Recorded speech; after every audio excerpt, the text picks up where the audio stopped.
भारत विकास परिषद मध्य पुणे सारसबाग शाखेच्या वतीने वृक्षवाटपाचा कार्यक्रम अत्यंत उत्साहात संपन्न झाला। हा कार्यक्रम सारसबागेत आयोजित करण्यात आला होता। कार्यक्रमात वृक्षप्रेमी रघुनाथ ढोले, संस्थापक देवराई फाउंडेशन पुणे यांच्या शुभहस्ते वृक्षवाटप करण्यात आले। यावेळी त्यांनी वृक्षलागवडीचे महत्त्व तसेच योग्य प्रकारे झाडे लावण्याची आणि त्यांची निगा राखण्याची माहिती उपस्थितांना दिली।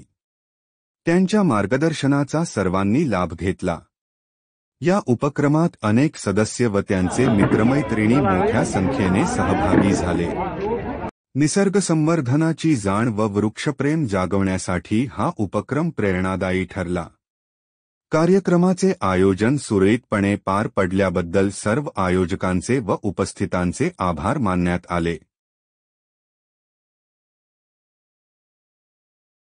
चिरमे भारत विकास परिषदेचा मुख्य प्रवर्तक म्हणून काम पाहत आहे। वृक्षाबद्दल बोलायचं म्हणजे तुकाराम महाराजांनी याच्याबद्दल खूपच बोललेले आहेत की वृक्षवल्ली आम्हा सोयरे वनचरे, त्याचप्रमाणे तरुवर बीजा पेटू बीज तरुच्या शेवटी, तसे तुम्हा आम्हा झाले एकमेक सावले। तर तरुवर बीजापोटी बीज तरुच्या शेवटी, तसे तुम्हा आम्हा झाले एकमेका सावरले।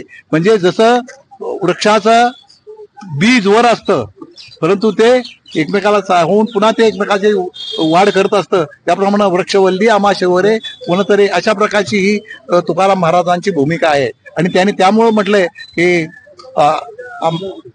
म्हटलंय की वृक्ष हे आपले देव आहेत। आता वटसावित्री पौर्णिमा नुकतीच झालेली आहे। त्या वटसावित्री पौर्णिमेमध्ये त्या ठिकाणी सगळ्या महिला वडाला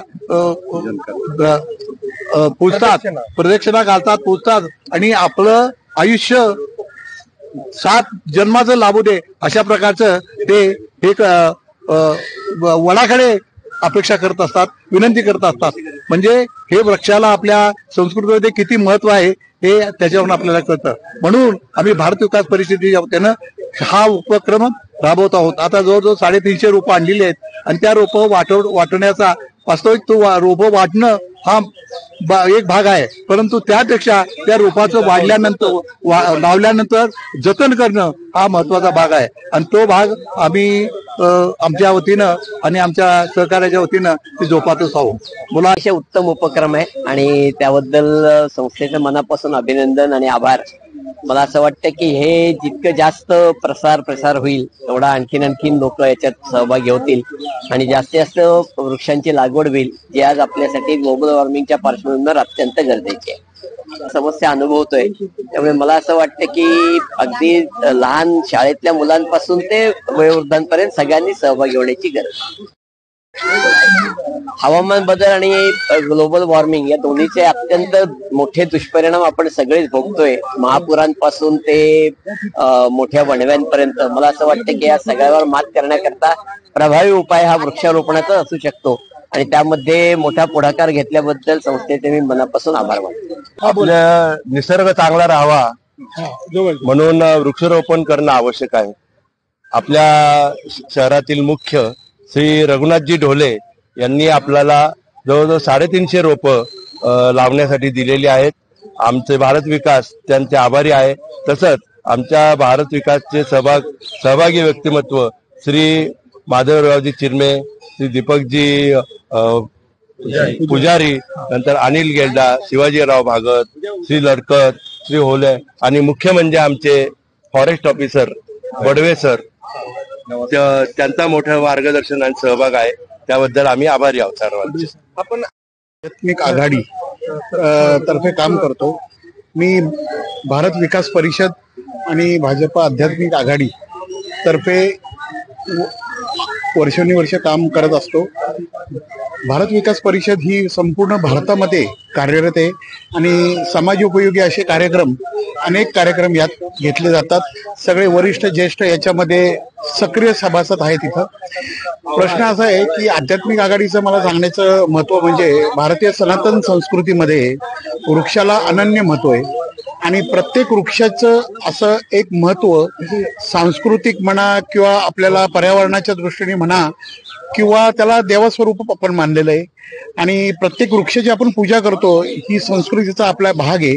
तर या काळामध्ये तुळशी म्हणा किंवा अनेक जी काही आपल्याला गरजेची जी काही वृक्ष आहेत याचं तुम्ही जे काय लावता हे प्रत्येकाने त्याला हातभार लावा. निदान आयुष्यात आल्यानंतर प्रत्येक व्यक्तीने निदान 50 रोपं तरी लावली पाहिजेत असं आमचं मत आहे.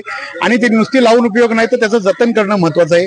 तर या पद्धतीने आपण वृक्षारोपणाचा कार्यक्रम ठिकठिकाणी घेतला पाहिजे आणि सतत आम्ही घेऊ एवढं सांगतो. मी जय हिंद जय महाराष्ट्र. आपण जे म्हणतो ना, एक ओळ आहे, वृक्षवल्ली आम्हा सोयरे. मी इथे सारसबागेमध्ये आले, पहिलाच दिवस माझा संघटना जॉईन करण्याचा दिवस माझा पहिलाच, आणि मी प्रथमच या इतक्या सुंदर उपक्रमासाठी उपस्थित राहिले. मला खूप छान वाटतंय. आणि मी आजपर्यंत पुण्यात येऊन मला खूप 14 वर्ष झाले, पण जिकडे तिकडे बघते की सगळे सिमेंटची नगरी, पण इथे मला ह्या बागेत येऊन एवढी मोठी झाडी, पक्ष्यांचा किलकिलाट आणि हे सगळं बघून मला खूप छान वाटतंय.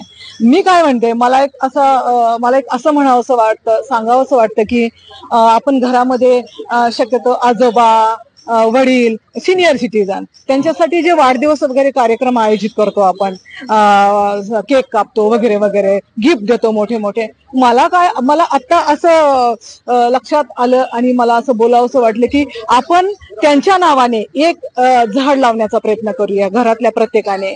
मग त्यांच्या स्मरणार्थ म्हणण्यापेक्षा त्यांच्या आठवणीत झाड लावूया, त्यांच्या समोर झाड लावून त्यांच्यानंतर मग आजोबा म्हणणारे माझ्या दादाचं झाड आहे, लेक म्हणणारे माझ्या वडिलांचं आहे, मुलगा, म्हणजे प्रत्येकाने जर असा निर्धार केला तर खरंच खूप छान होईल आणि ह्या पर्यावरणाचा जो ऱ्हास होत आहे तो कुठेतरी थांबला जाणार आहे. मी भारत विकास परिषद पल्लवी जाधव, मॉडर्न प्रोफेसर आहे. आम्ही आमच्या विद्यार्थ्यांकडून सुद्धा ही वृक्ष लावण्याचं काम करणार आहे. त्यासाठी मी इथून 5 रोपं घेऊन जाणार आहे. आमच्या कॉलेजमध्ये आणि हॉस्टेलमध्ये सुद्धा ह्याचा अवेअरनेस क्रिएट करण्यासाठी आम्ही ही रोपं लावणार आहोत. मुलांना ह्याची माहिती देतो आणि आमच्या बऱ्याचशा ऍक्टिव्हिटीज भारत विकासच्या या पर्यावरण संबंधित असतात. दरवर्षी आम्ही ही रोपांची कन्सेप्ट आहे आम्ही वारीमध्ये सुद्धा ही रोपं दिलेली आहेत, तुळशीची रोपं दिलेली आहेत. पर्यावरणाचा सगळ्यांचा समतोल राखावा, ऑक्सिजन वाढावा हा उद्देश आहे आणि लहान मुलांना सगळ्यांनाच पर्यावरणाविषयी अवेअरनेस क्रिएट व्हावा अशी आमची इच्छा आहे. म्हणून आम्ही हा कार्यक्रम भारत विकास तर्फे घेतलेला आहे.